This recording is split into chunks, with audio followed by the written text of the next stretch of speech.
So, you want to save the world with clean energy? Make money doing it? Confused about the economic and technical realities of residential and commercial solar, batteries, heat pumps, EVs? Want the real-world scoop on new energy technologies, not manufacturer hype? Then tune in to the Weekly Energy Show, hosted by Barry Cinnamon. Insights from Barry's 40-plus years in the solar and energy industry will help you understand the future ways we'll generate and consume energy. And now, here's Barry.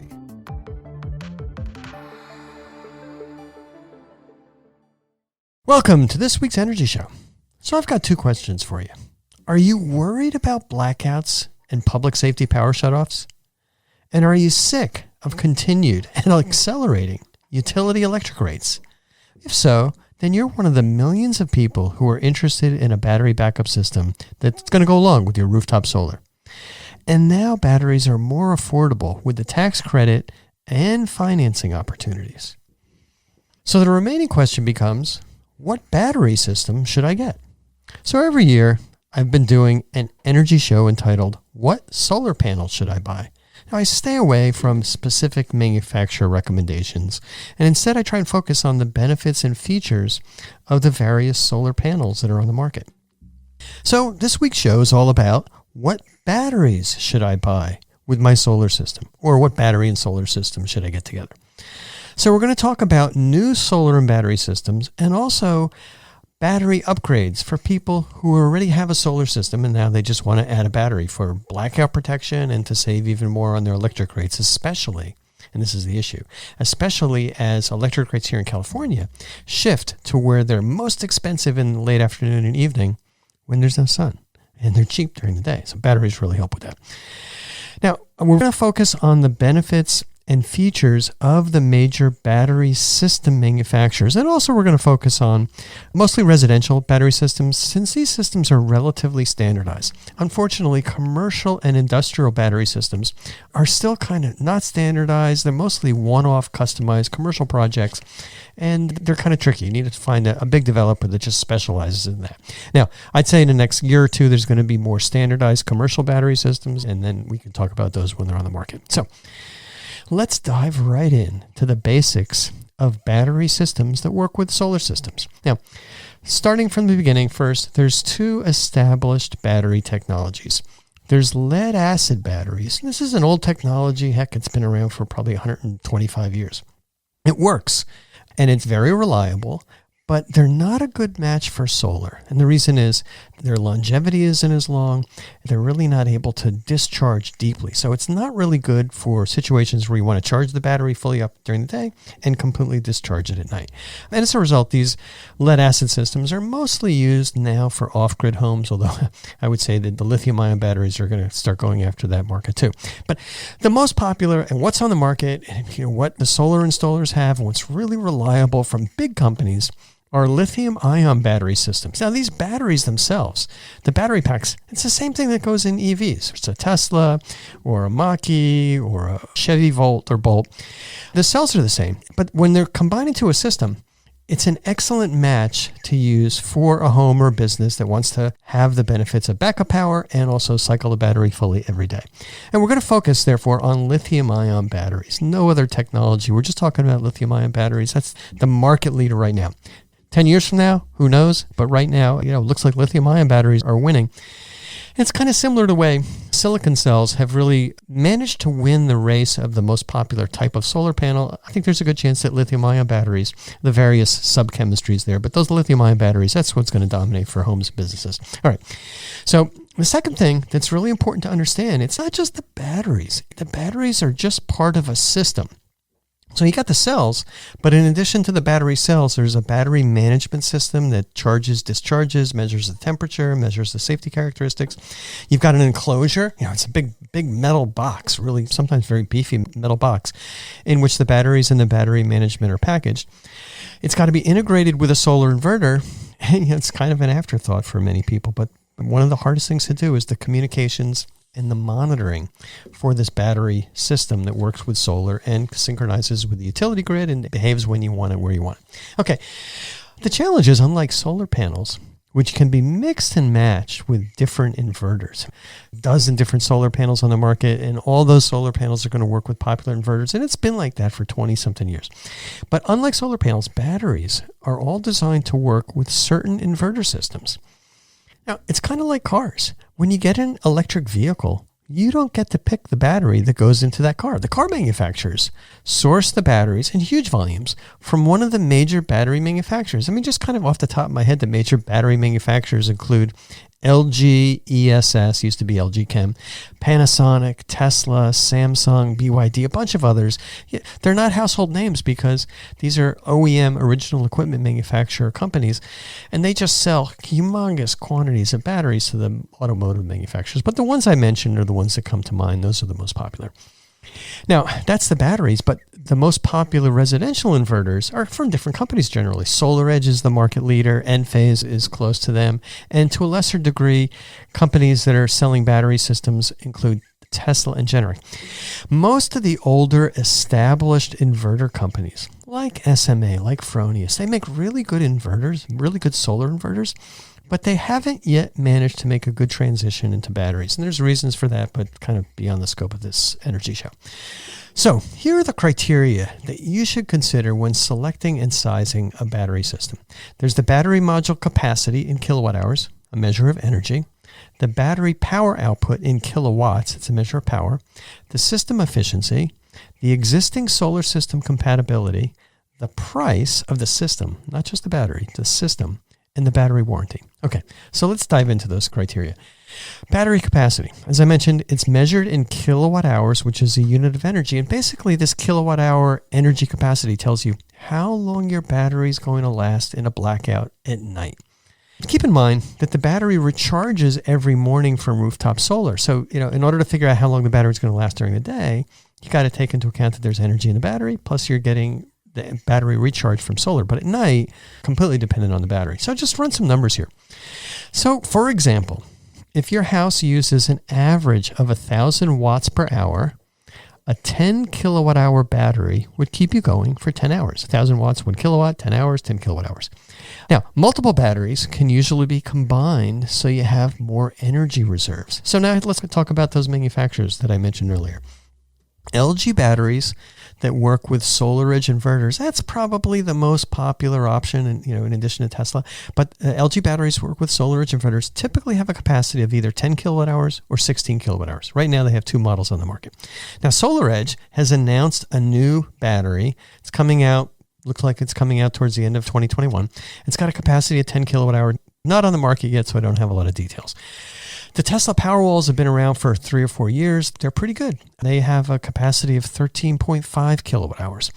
Enphase, which is one of the major inverter companies, they make great microinverters. Their Enphase Encharge system comes in increments of 3.3 kilowatt hours. So you can get 3.3, 6.6, or almost 10. So 10 kilowatt hours is their most popular system, kind of comparable to what LG has and what SolarEdge is going to have. And then Generac, the generator company, has got a product called the PowerCell, and they come in increments of 3 kilowatt hours. So you can get a 3, a 6, a 9, a 12, kind of goes up from there. All right, so that's the battery capacity. But the other important measure of the battery is the battery's power output.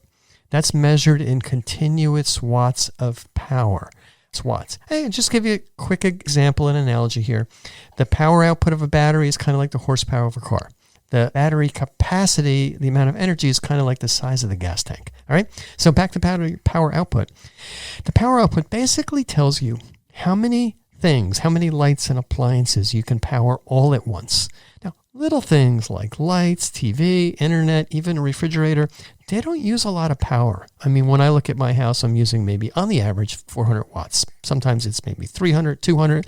One of the fridges goes on, it goes up to like 450 or so for 10 minutes when it cycles. So those are little things, not a big deal. It's the big things that use a lot of power that we have to be concerned about. Air conditioning, big motor, pool pumps, 2 or 3 motors, electric ovens, lots of power output, and EV car chargers. They use a lot of power. Each one of these things, when it turns on, could easily draw 5,000 watts of power or more. So the best way to design a system, since the power output of the battery and the inverter is limited, is to design a system to ensure that these big appliances can be managed during a blackout. Now, managed usually means just don't use these big appliances at night when you're relying solely on battery power. Obviously, you're probably not going to be cooking a turkey in the oven, but you want to make sure your pool pumps don't go on in the middle of the night, or your EV charger doesn't kick on in the middle of the night, which is the way you usually set it. Because if any of these things happen, it's going to suck all that power out of the battery really quickly. And then you're not going to have any power at all left for things like the internet, entertainment systems, or lighting. Now, the other thing is, and the reason why there's limitations, if the batteries are depleted, so you suck the power out too fast, or if they're recharged too quickly, their lifespan's reduced. So batteries are limited in the amount of power they can supply so that the manufacturers can warrant the guarantee. And also, a lot of these systems provide more continuous power during the day because they can get a boost from solar. I mean, let's say your battery is limited to 5,000 watts of power, but you have 3,000 watts coming down from the sun. You maybe get 8,000 watts of power out of your system during the day. At night, you're down to 5,000. And also keep in mind that you can have multiple batteries and multiple inverters for more power and also more energy. All right, so specifically here. So LG batteries that work with the SolarEdge inverters can produce about 7,000 watts of continuous power output. That's pretty good. That's kind of the most. Tesla Powerwalls have a capacity of about 5,000 watts of continuous power.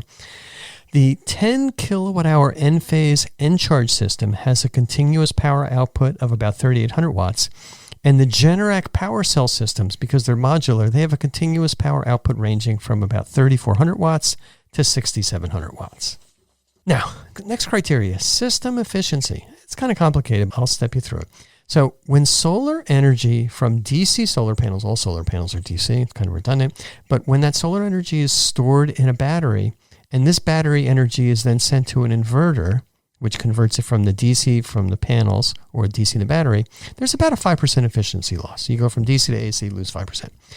And then when the AC current from the inverter is converted to DC current that's stored in a battery, there's another 5% efficiency loss. So the nice thing is there are some systems out there that can directly store the DC solar current in a DC battery directly. It's one inverter that can directly store that. And these systems, I'll talk about the manufacturers in a minute, they have a round trip efficiency that's solar in and then DC battery power out of about 95%. These systems only have one inverter. That one inverter connects both to the DC solar on the roof and the DC on the battery. And, the inverter basically just has a switch in it and says, I'm going to send the solar on the roof right into the battery. No circuitry involved. Really simple and more efficient. Now, SolarEdge and Generac have this kind of design. It's called the DC coupled design. Now, systems that have two inverters, one for the solar and one for the battery, require an additional conversion step. One inverter is doing solar DC into AC, and then the other inverter is doing battery DC back to AC that the house uses. So since you have two inverters and you have this additional conversion step, they're about 90% efficient. Now, the Tesla Powerwall has that design, and the Enphase Encharge system has that design. There's some benefits to it. A little bit less efficiency, but there's other benefits. All right, so we talked about system efficiency, and there's an impact on the compatibility with existing systems. So we talked about AC coupled and DC coupled.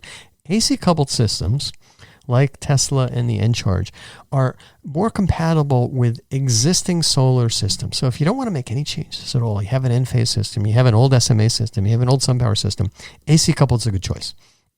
If you have the DC coupled systems, as with SolarEdge and Generac, they're more compatible with existing SolarEdge systems. And in my view, they're best for people who are installing both solar and batteries at once. You never put in solar. It's time for solar. It's time for battery. SolarEdge, in my view, is the best choice because you got one inverter and it works with both. Generac's okay too. We'll talk more about that later.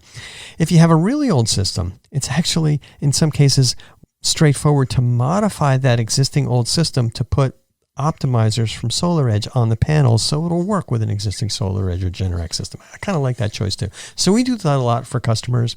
They have an old SMA system, an old Fronia system, and they want batteries, and they might want more solar panels. We say, hey, you don't have to throw out those old solar panels. They had a 25-year warranty. You still got 15 years left on your warranty. We can upgrade those solar panels with a little bit of electronics so that they'll work with state-of-the-art inverters like from SolarEdge. Okay.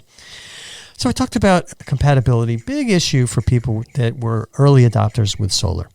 All right, we're going to talk about what many people think is the most important criteria, system price. I'm going to tell you one thing first. The price of the battery itself doesn't really matter. And the reason is because you have to look at the price of the system. Obviously, everybody's concerned about price.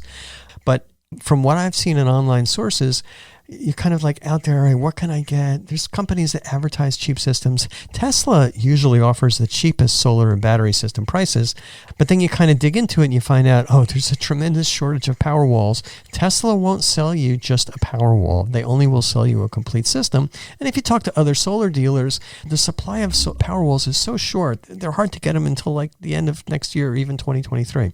So although the power wall is a really good choice for people with existing solar systems, because you don't have to change them, you just put the power wall in, you can't get them regardless of price. So you kind of take a step back and say, all right, if I have an existing system, how do I upgrade it with something like SolarEdge? Or if I'm just looking at a brand new solar and battery system, SolarEdge inverters and LG batteries, in my view, are the best value. Generac's also really good, a little more expensive than SolarEdge. And the Enphase battery system's also a good value if you have an existing Enphase system. If you're doing a system from scratch, I'd say the Enphase battery system's probably a little bit more expensive than SolarEdge and Generac. Okay, I'm saving the best and most important criteria for last. That's the battery warranty. Now, on the surface, all batteries have a 10-year manufacturer's warranty. It's table stakes. In order to sell a battery system connected to the utility for a home or business, you got to have a 10-year warranty. It's kind of like solar panels.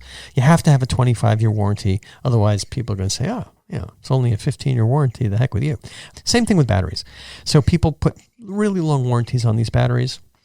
I challenge you to think of any battery that you've had in your house or your car or your personal items that has lasted more than 5 years. But these batteries that are designed for stationary storage, for backup power and working with solar, they are indeed warranted for 10 years, and I got a lot of confidence in those warranties. Now, there's some differences in the exact terms of these warranties, but they're all pretty much the same. 10 years, right? And different percentages that decline and different ways of measuring things and different legal criteria, but they're all pretty much the same. 10 years is 10 years. But before we kind of drill down into, how good are these warranties, let me ask you a question. Have you ever had a dead battery? Well, the answer pretty much for everybody, yes. We've all experienced this problem, whether it's in our car or our cell phones or our laptops or our flashlights. So that's why I think the battery warranty is very important. And this warranty is only as good as the company behind the warranty. Let's say there's a battery company comes out, we got a great product, they sell it really cheap, they're doing great. Boom, suddenly they have a problem and they go bankrupt. Well, your warranty's gone. So I'm concerned about the longevity of the company behind the warranty. Now that's batteries, but with solar panels, over the past 20 years, I've had experiences with several solar panel companies and several inverter companies that basically disappeared. They just kind of said they went bankrupt. Suniva comes to mind. Or they refuse to honor their warranties. I'm not going to talk about those on the show because they're still trying to stay in business, but they're just not honoring the warranties. It's supposed to be a 25-year warranty. Got a problem with 10 of the panels on your roof. These companies don't answer the phone. So when it comes to battery, I think it's even more important to work with a company that honors their warranty because we know that batteries are not as durable. They wear out, so we've got to care about it. How do you figure this out? Well, in my view, in order to honor those warranties, it requires a very large company with a very large balance sheet, been in business for a long time, and that also has a majority of their business in the United States. There's no doubt in my mind that overseas companies make great batteries. The thing is, if those overseas companies don't really care that much about the U.S. market, they may kind of just withdraw from the U.S. market. I've seen that happen with solar panels, and I'm concerned about it with batteries. So when I'm talking about these issues, small companies, overseas companies, brand new companies, they may not be a good bet when it comes to expecting a 10-year warranty on a $20,000 battery system. So that's the main reason I've narrowed my battery choices down to LG, SolarEdge, Tesla, Enphase, and Generac. There's other companies that make batteries, but they may just not be here in 5 years if there's ever a problem. And the companies that I just mentioned, I'm pretty confident they'll be around. Okay, we covered a lot of ground on this week's Energy Show. My overall advice, if you have solar and you're in California, you should consider adding a battery right away. Not only because you can get the 2021 tax credit, which is 26%, but also because you can get your system installed under Net Metering 2.0. Net Metering 3.0 going into effect in 2022, sometime first quarter, maybe a little later, sometime early next year. And the payback with a system under Net Metering 3.0, which is going to happen next year, is not going to be as good as the payback under Net Metering 2.0. The second piece of advice, get a battery system from an experienced contractor, not one that's new to batteries. These battery systems are very complicated. Not only the wiring, but the configuration of these systems, really tricky. All right, third piece of advice, make sure your battery supplier, your contractor, can actually get access to batteries. I said that there's a big shortage. Many homeowners were burned when Tesla, which makes the Powerwall, good battery, they changed their policies last year and refused to ship batteries to contractors, even contractors who had placed advanced orders. So these contractors, they signed contracts with homeowners. They expected to get delivery of their Powerwalls. Tesla said, sorry, we can't deliver to you. We're going to sell to other people. And these homeowners were stuck. And the contractors that are selling them were stuck. So make sure that your contractor can really get the batteries. Since there's so much demand for batteries, including demand for cars and utility storage, and including the chaos, the disasters that are happening in California with fires, with public safety power shutoffs, and the huge increases in rates from utilities, there's going to be a lot more demand going forward. And in my view, supplies of batteries are going to be very tight through the end of 2022 and maybe beyond that. You got to remember, the home and the commercial storage business is not nearly as big as the market for batteries for cars. And the car companies are sucking up every single battery cell they can get. All right, so just kind of prepare for this, look ahead, make sure you make the right decisions. All right, that's all the time we have on this week's Energy Show. Thanks to all of our listeners for tuning in. And if you missed any of today's show, you can always go to our website at cinnamon.energy and listen to the podcasts. So, you want to save the world with clean energy? Make money doing it? Confused about the economic and technical realities of residential and commercial solar, batteries, heat pumps, EVs? Want the real-world scoop on new energy technologies, not manufacturer hype? Then tune in to the weekly Energy Show, hosted by Barry Cinnamon. Insights from Barry's 40-plus years in the solar and energy industry will help you understand the future ways we'll generate and consume energy. And now, here's Barry.